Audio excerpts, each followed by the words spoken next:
Games, the crowd cheers wild. Odds in my favor, they smirk and smile. A bow in my hand, a rebel's grace. But death is the game in this cursed place. Fire in the trees, the sky turns black. Crows whisper truths they can't take back. I'm the girl on fire. Can't burn me down. Through the ashes I rise. I wear the crown. With the heart like steel, I face the flame. Two victors now, they'll remember our name.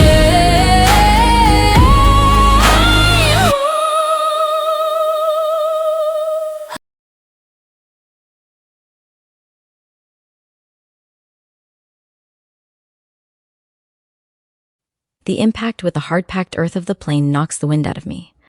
My backpack does little to soften the blow. Fortunately, my quiver has caught in the crook of my elbow, sparing both itself and my shoulder, and my bow is locked in my grasp. The ground still shakes with explosions. I can't hear them. I can't hear anything at the moment, but the apples must have set off enough mines, causing debris to activate the others. I managed to shield my face with my arms as shattered bits of matter, some of it burning, rain down around me. An acrid smoke fills the air, which is not the best remedy for someone trying to regain the ability to breathe. After about a minute, the ground stops vibrating. I roll on my side and allow myself a moment of satisfaction, the sight of the smoldering wreckage that was recently the pyramid. The careers aren't likely to salvage anything out of that. I'd better get out of here, I think. They'll be making a beeline for the place. But once I'm on my feet, I realize escape may not be so simple. I'm dizzy. Not the slightly wobbly kind, but the kind that sends the trees swooping around you and causes the earth to move in waves under your feet. I take a few steps and somehow wind up on my hands and knees. I wait a few minutes to let it pass, but it doesn't. Panic begins to set in. I can't stay here. Flight is essential, but I can neither walk nor hear. I place a hand to my left ear, the one that was turned toward the blast, and it comes away bloody. Have I gone deaf from the explosion? The idea frightens me. I rely as much on my ears as my eyes as a hunter, maybe more at times. But I can't let my fear show. Absolutely, positively, I am live on every screen in Panem.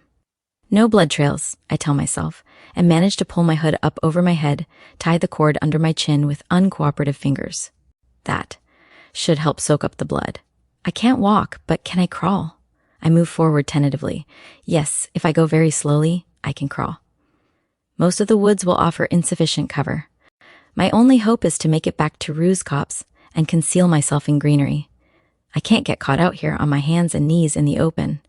Not only will I face death, it's sure to be a long and painful one at Cato's hand. The thought of Prim having to watch that keeps me doggedly inching my way toward the hideout. Another blast knocks me flat on my face. A stray mine, set off by some collapsing crate. This happens twice more. I'm reminded of those last few kernels that burst when Prim and I pop corn over the fire at home. To say I make it in the nick of time is an understatement. I have literally just dragged myself into the tangle of hushes at the base of the trees when there's Cato, barreling onto the plain, soon followed by his companions. His rage is so extreme it might be comical, so people really do tear out their hair and beat the ground with their fists. If I didn't know that it was aimed at me, what I have done to him. Add to that my proximity, my inability to run or defend myself, and in fact, the whole thing has me terrified. I'm glad my hiding place makes it impossible for the cameras to get a close shot of me because I'm biting my nails like there's no tomorrow. Gnawing off the last bits of nail polish, trying to keep my teeth from chattering. The boy from District 3 throws stones into the ruins and must have declared all the mines activated because the careers are approaching the wreckage. Cato has finished the first phase of his tantrum, and takes out his anger on the smoking remains by kicking open various containers. The other tributes are poking around in the mess, looking for anything to salvage, but there's nothing. The boy from District 3 has done his job too well. This idea must occur to Cato too, because he turns on the boy and appears to be shouting at him. The boy from District 3 only has time to turn and run before Cato catches him in a headlock from behind. I can see the muscles ripple in Cato's arms as he sharply jerks the boy's head to the side. It's that quick. The death of the boy from District 3. The other two careers seem to be trying to calm Cato down. I can tell he wants to return to the woods, but they keep pointing at the sky, which puzzles me until I realize, of course. They think whoever set off the explosions is dead. They don't know about the arrows and the apples. They assume the booby trap was faulty, but that the tribute who blew up the supplies was killed doing it. If there was a cannon shot, it could have been easily lost in the subsequent explosions. The shattered remains of the thief, removed by hovercraft. They retired to the far side of the lake to allow the game makers to retrieve the body of the boy from District 3, and they wait. I suppose a cannon goes off. A hovercraft appears and takes the dead boy. The sun dips below the horizon. Night falls. Up in the sky, I see the seal and know the anthem must have begun. A moment of darkness. They show the boy from District 3. They show the boy from District 10, who must have died this morning. Then the seal reappears. So, now they know. The bomber survived. In the seal's light, I can see Cato and the girl from District 2 put on their night vision glasses. The boy from District 1 ignites a tree branch for a torch, illuminating the grim determination on all their faces. The careers stride back into the woods to hunt. The dizziness has subsided, and while my left ear is still deafened, I can hear a ringing in my right, which seems a good sign. There's no point in leaving my hiding place, though. I'm about as safe as I can be here at the crime scene. They probably think the bomber has a 2 or 3 hour lead on them. Still, it's a long time before I risk moving. The first thing I do is dig out my own glasses and put them on, which relaxes me a little to have at least one of my hunter's senses working. I drink some water and wash the blood from my ear, fearing the smell of meat will draw unwanted predators. Fresh blood is bad enough. I make a good meal out of the greens and roots and berries roux, and I gathered today. Where is my little ally? Did she make it back to the rendezvous point? Is she worried about me? At least, the sky has shown we're both alive. I run through the surviving tributes on my fingers. The boy from 1, both from 2, Foxface, both from 11 and 12. Just 8 of us. The betting must be getting really hot in the capital. They'll be doing special features on each of us now. Probably interviewing our friends and families. It's been a long time since a tribute from District 12 made it into the top 8. And now there are 2 of us, although from what Cato said, Peeta's on his way out. Not that Cato is the final word on anything. Didn't he just lose his entire stash of supplies? Let the 74th Hunger Games begin, Cato, I think. Let them begin for real. A cold breeze has sprung up. I reach for my sleeping bag before I remember I left it with Rue. I was supposed to pick up another one, but what with the mines and all, I forgot. I begin to shiver. Since roosting overnight in a tree isn't sensible anyway, I scoop out a hollow under the bushes and cover myself with leaves and pine needles. I'm still freezing. I lay my sheet of plastic over my upper body and position my backpack to block the wind. It's a little better. I begin to have more sympathy for the girl from District 8 that lit the fire that first night. But now it's me who needs to grit my teeth and tough it out until morning. More leaves, more pine needles. I pull my arms inside my jacket and tuck my knees up to my chest. Somehow, I drift off to sleep. When I open my eyes, the world looks slightly fractured, and it takes a minute to realize that the sun must be well up and the glasses fragmenting my vision. As I sit up and remove them, I hear a laugh somewhere near the lake and freeze. The laugh's distorted, but the fact that it registered at all means I must be regaining my hearing. Yes, my right ear can hear again, although it's still ringing. As for my left ear, well, at least the bleeding has stopped. I peer through the bushes, afraid the careers have returned, trapping me here for an indefinite time. No, it's Foxface, standing in the rubble of the pyramid and laughing. She's smarter than the careers, actually finding a few useful items in the ashes. A metal pot, a knife blade. I'm perplexed by her amusement. until I realized that with the career stores eliminated, she might actually stand a chance, just like the rest of us. It crosses my mind to reveal myself and enlist her as a second ally against that pack. But I rule it out. There's something about that sly grin that makes me sure that befriending Foxface would ultimately get me a knife in the back. With that in mind, this might be an excellent time to shoot her. But she's heard something, not me, because her head turns away, toward the drop-off, and she sprints for the woods. I wait. No one. Nothing shows up. Still, if Foxface thought it was dangerous, maybe it's time for me to get out of here too. Besides, I'm eager to tell Rue about the pyramid. Since I've no idea where the careers are, the route back by the stream seems as good as any. I hurry. Loaded bow in one hand, a hunk of cold grusling in the other, because I'm famished now, and not just for leaves and berries, but for the fat and protein in the meat.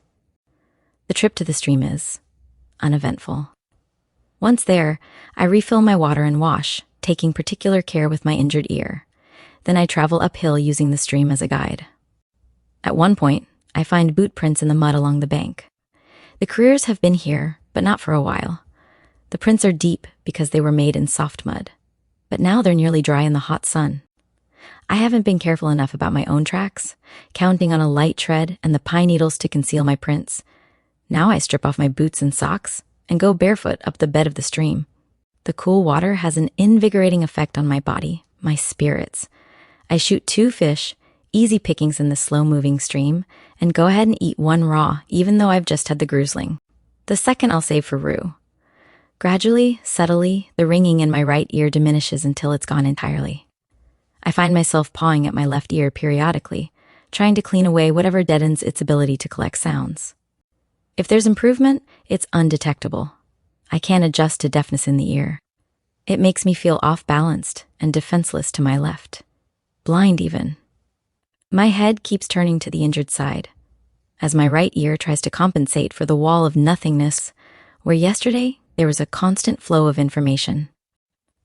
The more time that passes, the less hopeful I am that this is an injury that will heal. When I reach the site of our first meeting, I feel certain it's been undisturbed. There's no sign of Rue, not on the ground or in the trees. This is odd. By now she should have returned, as it's midday. Undoubtedly, she spent the night in a tree somewhere. What else could she do with no light and the careers with their night vision glasses tramping around the woods? And the third fire she was supposed to set, although I forgot to check for it last night, was the farthest from our site of all. She's probably just being cautious about making her way back. I wish she'd hurry, because I don't want to hang around here too long. I want to spend the afternoon traveling to higher ground, hunting as we go. But there's nothing really for me to do but wait. I wash the blood out of my jacket and hair and clean my ever-growing list of wounds. The burns are much better, but I use a bit of medicine on them anyway. The main thing to worry about now is keeping out infection.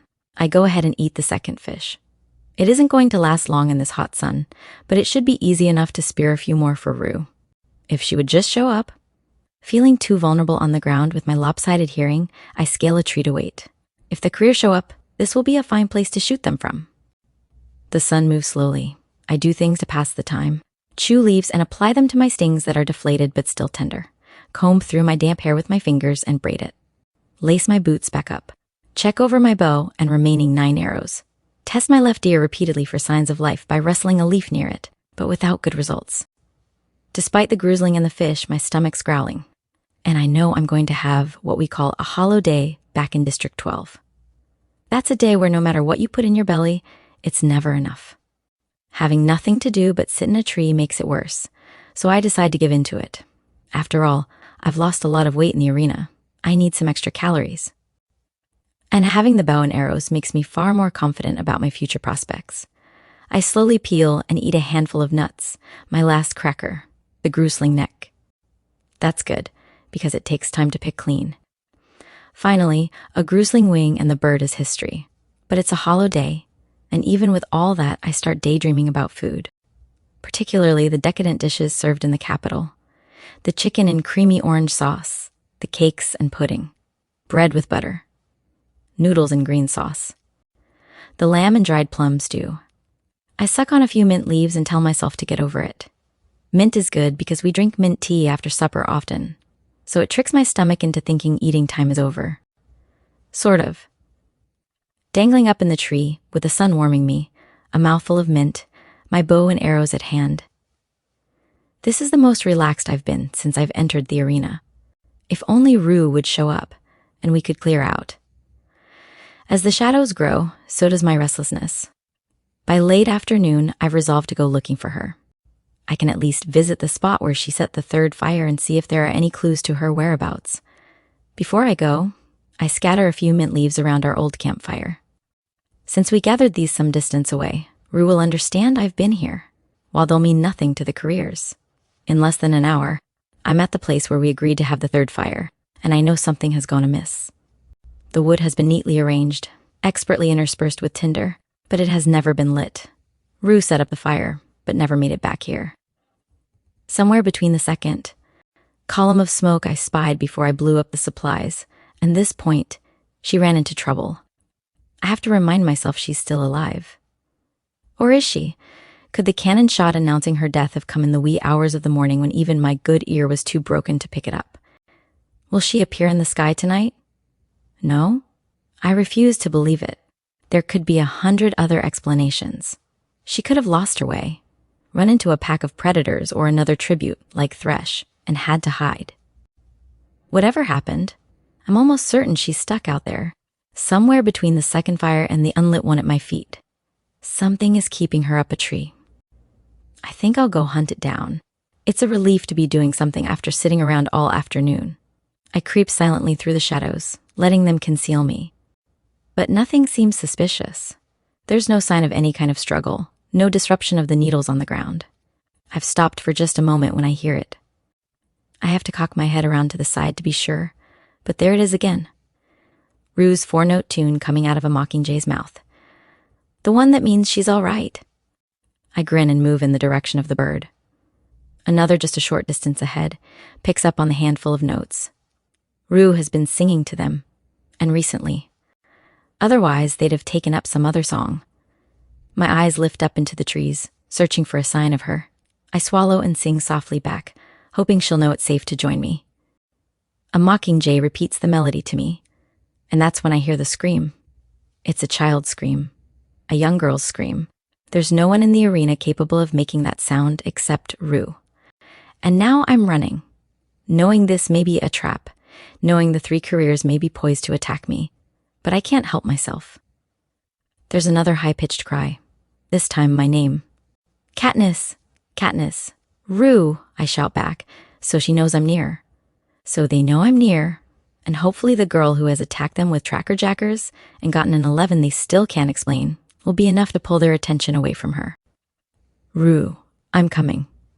When I break into the clearing, she's on the ground, hopelessly entangled in a net. She just has time to reach her hand through the mesh and say my name before the spear enters her body.